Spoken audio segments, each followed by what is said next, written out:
নমস্কার বন্ধুরা, তো আজ আমি তোমাদের জন্য নিয়ে চলে এসেছি দশম শ্রেণী দ্বিতীয় পর্যায়ক্রমিক মূল্যায়ন বাংলা থেকে কিছু প্রশ্ন ও উত্তর। তো চলো চটপটাকে সিলেবাসটা দেখে নিই। গল্প থেকে থাকছে বহুরূপী এবং পথের দাবি। কবিতা থেকে থাকছে অভিষেক, প্রলয় উল্লাস। নাটক সিরাজদৌল্লা, সহায়ক পাঠ কোনি 32 থেকে 50 পৃষ্ঠা। এমসিকিউ থাকবে 7টি, এসকিউ থাকবে 8টি। 3 মার্কের প্রশ্ন থাকবে 2টি গল্প ও কবিতা থেকে, 5 মার্কের গল্প ও কবিতা থেকে এবং কোনি থেকে একটা, আর 4 মার্কের একটি নাটক থেকে প্রশ্ন থাকবে। ছদ্মবেশী অম্বুরাশি সুতা উত্তরিলা অম্বুরাশি সুতা কে? সঠিক উত্তর হবে দেবী লক্ষ্মী। তিনি ঢের বেশি আমার আপনার, তিনি বলতে কাকে বোঝানো হয়েছে? সঠিক উত্তর হবে সব্যসাচী মল্লিককে। ফেলাইলা কনক বলয় দূরে, নিম্নরেখা পদটি যে সমাসের উদাহরণ তা হলো কর্মধারয়। খুব হয়েছে হরি, এইবার সরে পড়ো, বক্তা হলেন কাশীনাথ। কোন সমাসের ব্যাসবাক্য হয় না? নিত্য সমাস। দশাননের সমাস হলো বহুব্রীহি। সপ্তম অসিন্ধু দোলে কপোলতলে। কম বেশি 20 শব্দের মধ্যে উত্তর লেখো। ভ্রাম্যযাত্রায় অপূর্বের কে কে সঙ্গী হয়েছিল? ভ্রাম্যযাত্রার সময় অপূর্বের সঙ্গী হয়েছিল একজন আর্দালি এবং একজন অফিসের হিন্দুস্তানি ব্রাহ্মণ পিয়াদা। জগদীশবাবু বিরাগীকে 101 টাকা কেন দিতে চেয়েছিলেন? জগদীশবাবু বিরাগীকে তীর্থ ভ্রমণের জন্য 101 টাকা দিতে চেয়েছিলেন। ঘুচাবো ও অপবাদ বোধি রিপুকুলে, কোন অপবাদের কথা বলতে চেয়েছেন? রামচন্দ্রের হাতে লঙ্কায় আক্রান্ত হওয়া প্রিয়ানুজ বীরবাহুর মৃত্যুকালে মেয়েদের মাঝে প্রমোদোদ্যানে সময় কাটানো এবং কর্তব্যের গাফিলতিকেই ইন্দ্রজিৎ অপবাদ বলেছেন।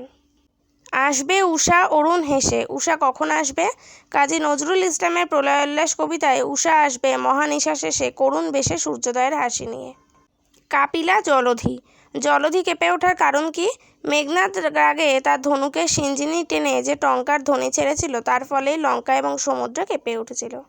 বড়বাবু হাসিতে লাগিলেন, বড়বাবুর হাসির কারণ কি?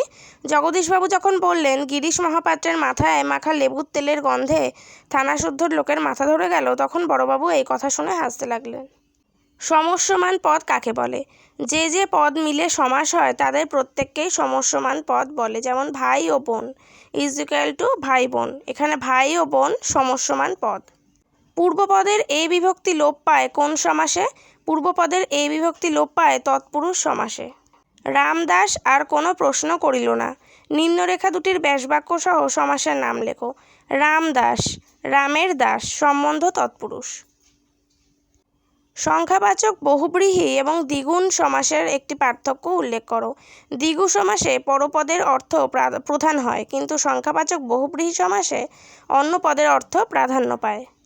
কম বেশি 60 শব্দে উত্তর দাও। জিজ্ঞাসিলা মহাবাহু বিস্ময় মানিয়া, মহাবাহুকে তার বিস্ময়ের কারণ কি? গিরিশ মহাপাত্রের স্বাস্থ্যের বিবরণ দাও। ওই ভাঙা গড়া খেলা যে তার কিসের তরে ডর, তার বলতে কাকে নির্দেশ করা হয়েছে? কবি এমন কথা বলেছেন কেন? কম বেশি 150 শব্দে যে কোনো একটি প্রশ্নের উত্তর দাও। তাতে কি আমার ঢং নষ্ট হয়ে যায়? এই উক্তির প্রেক্ষিতে হরিদাস চরিত্রের বিশেষত্ব আলোচনা করো।